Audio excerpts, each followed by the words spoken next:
Hello,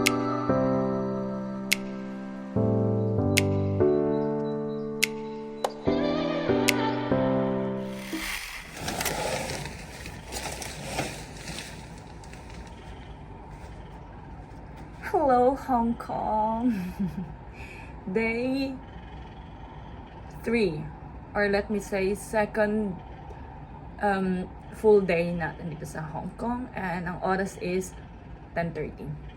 Kagigising ko lang, diba? Kasi ang tagal ko nakatulog kagabi. But let's start the day. Mag-coffee tayo para makalabas na tayo, ha? Dito yung 7-Eleven banda. Diyan. Harapan pala siya. Akala ko nasa likuran to. So, yun lang. Chinika ko lang. Ngayon, ang kalat ng kwarto ko, diba? Ang kalat. Hindi ko napapakita to kasi may mga damit ako dyan. Ito, 2 bed. Yan. Doon ako natutulog kasi feeling ko yun yung malinis. Dito kasi, pagkagaling ko sa labas, dito ako humihiga. So, doon yung safe. So, mag-ano na tayo. Ito yung mga binili ko kagabi, kahapon. Hinangar ko siya dyan para mahanginan. So, coffee tayo. Magtimpla tayo ng coffee. Ito pala kahapon, bumili ako nito, oh. Ito, kasi nakalimutan ko na iba pala yung adapter dito sa Hong Kong. Binili ko to sa My Ladies Market, $10. So, dami-dami ko yan sa bahay. So, kaya magkakape ako. May water pa ba? Wala na. Okay. Hello, people.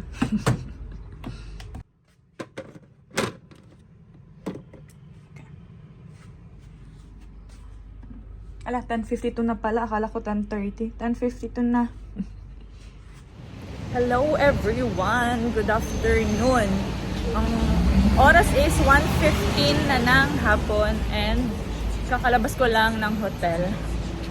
Ay, may cotton on. Ano pala ngayon? February 18. So, pupunta ako sa isang shop. NU yung name. Kasi hindi pa ako tapos mag-shopping. Today is shopping day.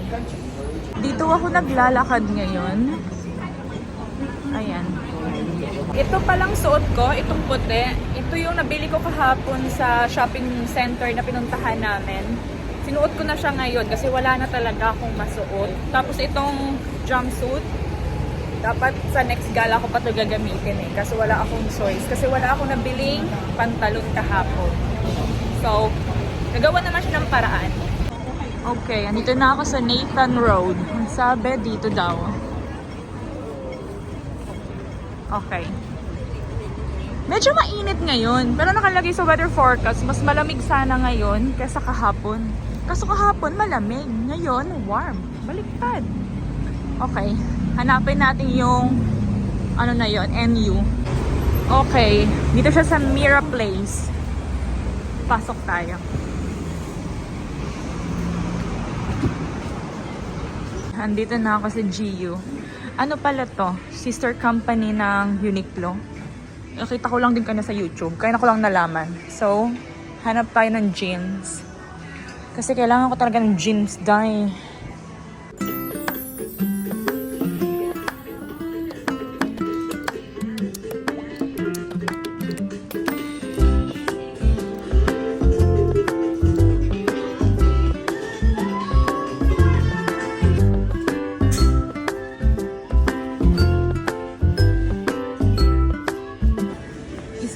Nabili ko dito sa GU. Tapos na ako dito sa pangalan ng mall na to, Mira. Ayun o, Mira Place 2.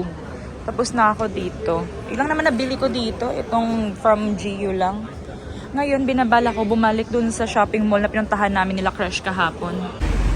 Okay. Dito ako naglalakad-lakad sa Nathan Road ata to. Basta dito. Kakababa ko lang ng train. Nag-train ako.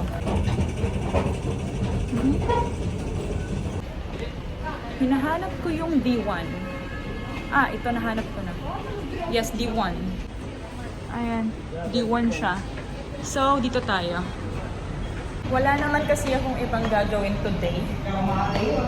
Kaya shopping na lang ako. Kasi never naman ako nag-shopping dito sa Hong Kong.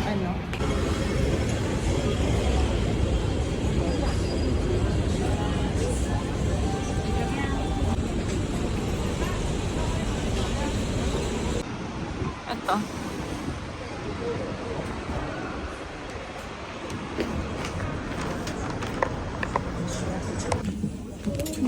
Meron akong nabili. Dito siya. 50. Puti na naman, diba? Okay, hanap tayo ng iba pa.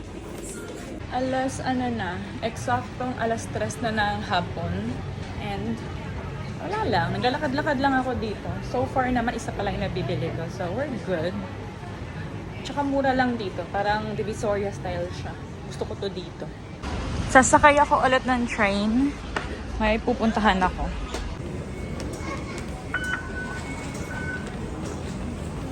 Hello everyone! Mag-aalas 4 na ng hapon. And nandito ako kung saan hindi ko alam. Pero may gusto ko akong puntahang garden na temple siya na may garden. So sinusundan ko yung map. Pero parang ang layo naman ang nilalakad ko. Never pa ako nakapunta dito eh. So let's see. Ito yung location kung nasan ako. Ayan. Hindi ko alam. Let's see kung mahanap ko ba, ha? Ito yung nilalakaran ko. Pero parang tama naman ata. Ayan. Tingin ko naman, nasa tamang daan ako. Kahit anong gawin ko, hindi ko siya mahanap. Ilang beses na akong pabalik-balik. Tapos mali na naman. Tapos papabalikin na naman ako. Mali na naman. Ano ba talaga? Ay nako, mapagod. Nakailang beses ako pabalik-balik. Ayoko na. Kapoy. Mabalik na lang ako sa center. Andito na ako ulit sa Mongkok. Kain na lang ako dito sa Cafe de Coral. Lagi ko kasi itong naririnig eh. So, itatry ko na lang siya ngayon.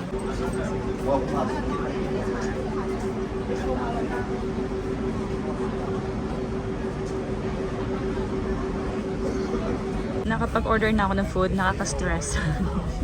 So, kain everyone. Hindi ko na matandaan kung anong in-order ko, pero ayan na yung itsura niya. So, kain everyone. Kain. Kain tayo. Kakatapos ko lang kumain dito sa Cafe de Coral. Masarap naman yung food nila. Saan na yun? Ito na tayo yun eh. Ating yellow. Masarap naman yung food nila. Kaso, na-stress ako. Kasi nawala ko yung numbering. By numbering pala dyan. Paglabas ng Cafe de Coral, ito na yung makikita mo. Ito yung kagabi, pinuntahan namin nila Crash, saka nila Jeff. Ito ata yung ladies market. So, wala naman ako ibang gagawin. Baka bumalik na lang ako dyan. Tingin-tingin lang. Ganun lang. Pupunta na lang ako ulit dito. Wala naman ako ibang gagawin eh. Ayan, dito na lang. Meron akong napulot na $10 dito.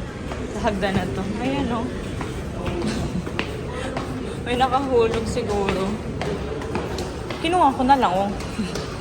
Thank you. Andito na ako ulit sa bandang Chimchachoy. Hindi ko alam kung tama ba yung pagkakasabi ko. Pero nandito na ako and malapit na to sa hotel ko. So mamaya, konting kembot na lang andun na ako sa hotel ko. Ito yung direction papunta ng Chungking Mansion. Familiar ba kayo doon? Alam ko napakita ko yun sa pagdating ko dito eh. Pero, ayan.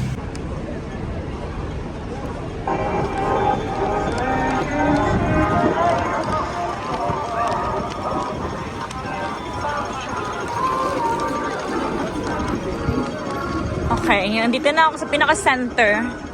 Ito yung Chungking Mansion. Aray. Ayan. May mga hotel dyan sa taas. Ayan o, buong taas yan. Alam ko mga maliliit na hotel.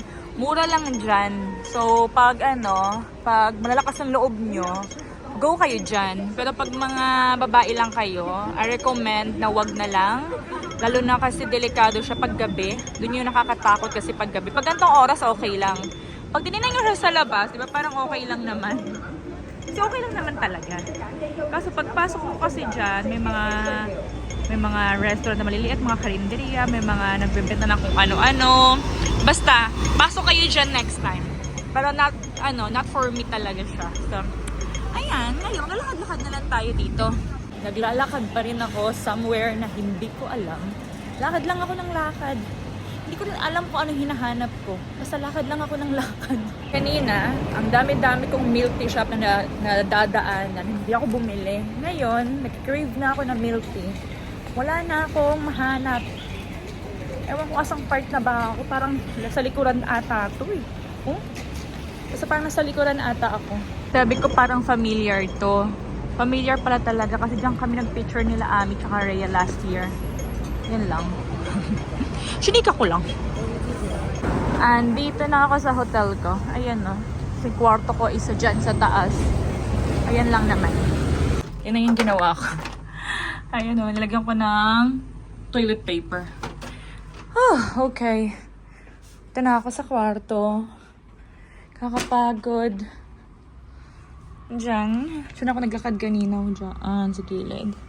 So, ang oras is 6:03 na ng hapon. Ay, ng gabi. 6:03 na. And, di kakarating ko lang sa kwarto ko. As in, literal, nakakarating ko lang. Kapag sakit ng balikat ko. Itong bag ko. Ang liit-liit, pero ang bigat. Hindi ko alam bakit mabigat siya. Although, nandyan yung power bank ko, tsaka yung selfie stick ko nandyan. Ang bigat niya. Parang feeling ko, 4 na kilo ata to. 4 na kilo. Sakit sa balikat. Ano ba yan? Kaya papahinga na lang muna ako kasi sakit agad ng braso ko. Tapos, imagine 6 na. Lumabas ako ng kwarto ko 1:00. 5 hours lakad lang ako ng lakad. Mag-isa lang ako para akong syunga-syunga. So, magkakape na lang ako. Ay, magti-tea. And tonight is the last night ko dito sa Hong Kong. Bukas uuwi na ako ng Philippines. And if nagtataka kayo, bakit ako mag-isa dito sa Hong Kong? Kasi, dapat talaga kasama ko si Mother Earth. Kaso si Mother Earth nasa province and hindi siya umuwi ng Manila. So, hindi na kasi ma-refund yung flight. So, ang ginawa ko na lang, ako na lang yung tumuloy. Okay lang, baka next time na lang. Pero hindi pa ako anytime soon babalik sa Hong Kong. Kasi, actually, to be honest with you, Hong Kong is not for me. Pang ko na to, 3rd time ko to sa Hong Kong. And after nitong trip na to, I would say na hindi pa rin siya para sa akin. Kasi kung papipiliin ako, hindi man talaga ako pupunta dito sa Hong Kong. Kasi diba last year nandito ako, kasama ko si Ami at si Rhea. Binuko lang tong trip na to kasi dahil kay Mama. Gusto ko siya dalihin dito. Kasi ito si Mother Earth, nag-enjoy man siya doon sa province, sa Mindanao. So, doon siya masaya. Edi go, push. So, sayang naman kasi yung flight. So, tinuloy ko na lang. Tapos si Crush naman, inaya ko lang biglaan yun. Kasi nga birthday niya kahapon, diba? Or, no, ng isang araw. Birthday nga ng isang araw, ng 16. Inaya ko lang siya. Go naman siya. Tapos sumama yung husband niya all the way from, saan bang state si Jeff? California? I don't know. So, tomorrow, uuwi na ako. Si Crush, uuwi na din sa Philippines. Si Jeff, uuwi ng States. Ganon. Eh, hindi ko rin alam kung magkikita kami mamaya, ha? Ay, teka lang. Ipapakita ko yung mga nabili ko today. Wait. 2 lang na may nabili ko today. Pero dito ko naman siya nilagay sa paper bag ng GU. GU is sister company daw ng Uniqlo. Tapos yung paper bag nila, diba? Almost Uniqlo din yung itsura. Pati yung, mga style nila. Very Uniqlo. 2 lang. Ito yung nabili ko sa GU. Naka-sale siya. $59. Tingnan mo. Diba? Skirt. Dapat kukunin ko din yung neto, parang caramel brown. Kasi inisip ko, almost same sila ng color, same ng style, same ng color. So, hindi pwede. Isa na lang. Ito na lang kinuha ko yung beige or tan, let me say. Ito. And then, ito, nadaanan ko kanina nung bumalik ako dun sa may, ang pangalan ulit nun? Ipinanggalingan ko kahapon. Agrili? Agril? Ito something ganun. Nabili ko to ng 50. Ayan, ang ganda-ganda ng tela niya. Para siyang may pagka-silk, na may pagka-cotton. Hindi ko ma-explain kung ano yung tela niya. Pero ang ganda niya. Very kita ang style. Basta makikita nyo to sa mga future vlog ko. Ayan. 50. Tapos ito 59. O diba? Ayun lang naman. Ang problema ko ngayon is, I think sobra na ako sa luggage. Kasi naka-hand carry lang ako. So, I think wala akong choice kundi mag-book ng luggage para i-check-in. Hello everyone. Update. Wala ang tsaka. Alam niyo ba kung anong oras na? 11:30 na ng gabi. Nakatulog ako. Pagkatapos ko inumin yung tea, nagtimpla kasi ako ng tea. Pagkatapos kong minom ng tea, nakatulog ako. Ngayon ako nagising. 11:30 na dyan. Di ba sabi ko lalabas ako? Mag-picture sa labas. Hindi na, I cancel. Abort the plan. Hindi ko na siya itutuloy. Bukas na lang. Walang kwentang gala to. Bukas na lang. Okay, ano ba yan? May mascara pa ako. Tutulog na lang ako. Itutuloy ko na lang itong tulog ko, ha? And baka mag-order ako ng food kasi parang nakakaramdam ako ng gutom eh. Hindi ko alam. But, i-close na itong vlog na to para sure, okay? So, see you next time. See you tomorrow. Mag-vlog ako tomorrow kasi uwi tayo ng Philippines. So, bye everyone! Sobrang kalat ang kwarto ko. Bye! Bye everyone. Good night!